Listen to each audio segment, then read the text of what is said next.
You found through your research with Alzheimer's? Well, what is utterly clear is in the last 14 years or so, there have been close to 500 clinical trials. All 500 have failed. So it means people are really looking at Alzheimer's in the wrong way, at least up until very recently.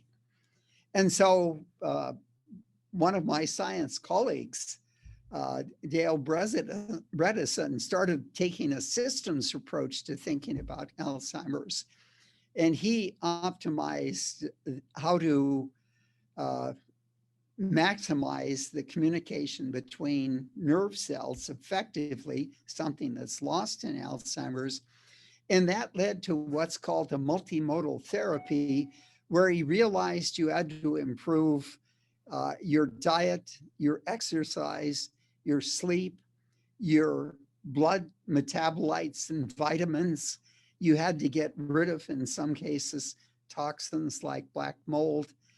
And so it meant you had to make a lot of measurements in these patients and then replace whatever was deficient. And the important thing is, for each individual, the diet, the exercise, and so forth are uniquely adapted to what the individual is. It isn't a one size fits all. And that, of course, is true of replacing missing supplements in the blood and vitamins and things like that.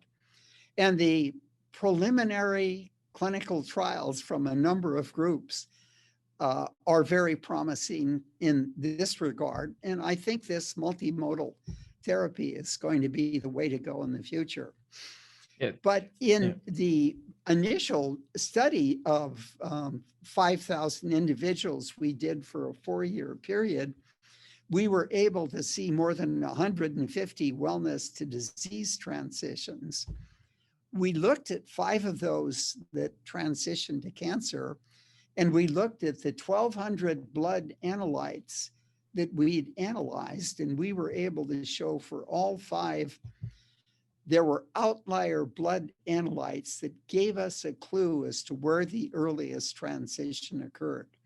So that's a marker for where you should attempt to reverse the disease at its very earliest stage.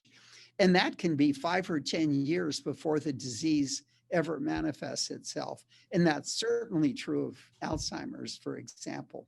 So we'd like to be able to have a preventive medicine where we follow your health trajectory and those of 340 million other Americans, and we pick up these transitions at the earliest point and reverse them so you never get sick. So it could deal with Alzheimer's, it could deal with major chronic diseases in the future, cardiovascular, diabetes, and the like. And this is kind of the promise that is going to come from analyzing these million patients over this 8-year period of time or so. Wow.